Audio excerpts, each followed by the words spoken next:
Hey guys, it's Woody the Unexceptional Gamer, and just putting out a commentary for you. You know, talk while the game plays. It's something that I do sometimes.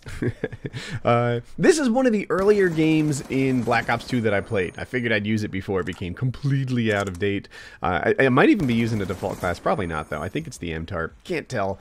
I haven't been using silencers that much in Black Ops 2, and I think I need to start doing it. In Modern Warfare 3, I use silencers a lot, especially in the second half of the year once I figured it out. It has something to do with the smaller maps. Like, it's just that when you have a smaller map, and Modern Warfare 3 and Black Ops 2 both have smaller maps, right? What's considered a large map in these games would be a medium-sized map in the older CODs. But, when there's a smaller map, it seems like there's always somebody right next to you, or maybe spawning right behind you, or there's always someone sort of listening to what's going on with you, or seeing you pop up on the map. And when I have a non-silenced gun, like, I just can't handle the traffic most of the time, you know? Like, I'm busy reloading, stop killing me, give me a second.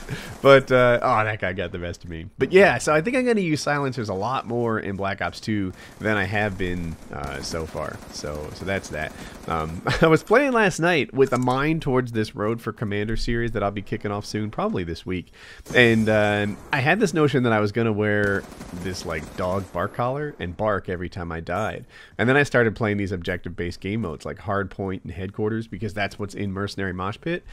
And goodness, man, like, I don't think I can do it. Like, I can do it with some other games. Like, if I play TDM, oh, lag there. If I play TDM, if I play, I don't know, like, you know, Kill Confirmed or something like that, then I get a reasonable amount of deaths. But sometimes when I play, say, Headquarters or Hardpoint, I'm dying like 25 times in that game, and it's just like I'm dying too much. It's too abusive. Yeah, I mean, like, training myself not to play the objective. Like, every time the monkey reaches for the banana, he shocks himself, and I just, like, I can't do it. It's too much. I'll have to find some other punishment, a lighter one, like biting a lemon or something like that, if I'm gonna die 25 times in a game, because it's just it's outrageous. And you probably think that's a really high number. Like, you know, who dies that many times?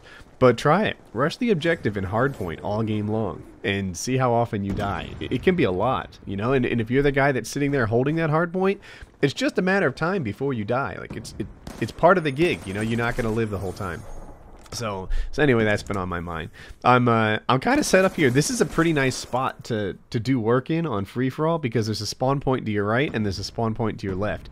On the left spawn point, people tend to run not towards where you are, but, you know, towards the middle of the map instead. Like, there, a guy just spawned there and ran away. But, you'll never get him, Woody. But, the guy on the right, that spawn point there can certainly work for you. And you see, he came back for more. But, yeah, I'm doing work here. I'm doing work behind this unexploded van, which, like, it takes people a while to get the hang of. It's like, dude, I'm sitting next to a gigantic explosive, and, you know, you're not taking advantage of it. You're trying to nade me. You're trying to nade behind it. You should either be putting, you know, nades or bullets into this van, because, you know, I would be doomed. But, you know, whatever. Another thing that sort of stinks about being on YouTube, like, I'm set up here doing my job. Oh, they finally got the van, and I sometimes feel obligated to be stupid. Like, I feel obligated to go to some other part of the map, or sprint, or run around across the middle like a baby buffalo, because seemingly that's what, you know, the greatest players are able to do, right? They just run across the middle, doing whatever it takes, killing everybody that's, you know, possibly enters their field of vision with laser beam eyes or something. I don't know how they do it.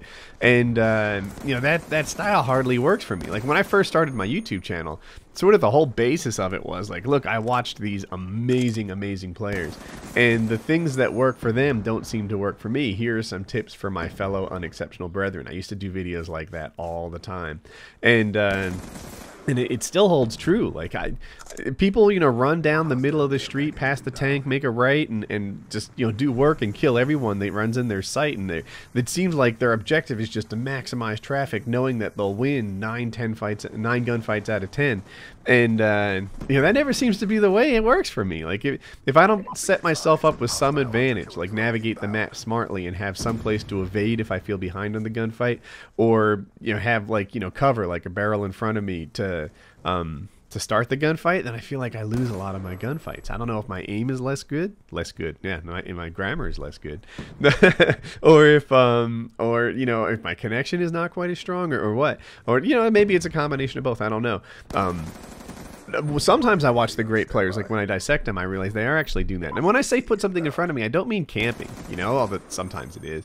Oftentimes I just mean you like prepare for the gunfight in advance of the gunfight, you know, like if I'm coming around a corner and I know that there's a route I can drive where there's a car between you and I, then I will try to, you know, set that up. You know, if there's a barrel between you and I'll try to use that as my cover until I get there. And, you know, that can be a really smart way to start. Like right there, you know, like that. I didn't run to the right of that hay. Why? Because, you know, I knew if I had that hay right next to me, that would help me a lot in winning the gunfight. So, you know, that kind of thing works for me a lot. Oh, reload and finish your guy. I think he was a sniper, so it doesn't mean much to finish off a sniper. Well, in this game it does. Man, are snipers strong or what? Like they're sometimes it feels like snipers are at least as good as the other weapons in the game, whereas previously, you know, they were all about succeeding with a disadvantage in your hands. I'm not sure that's as true anymore.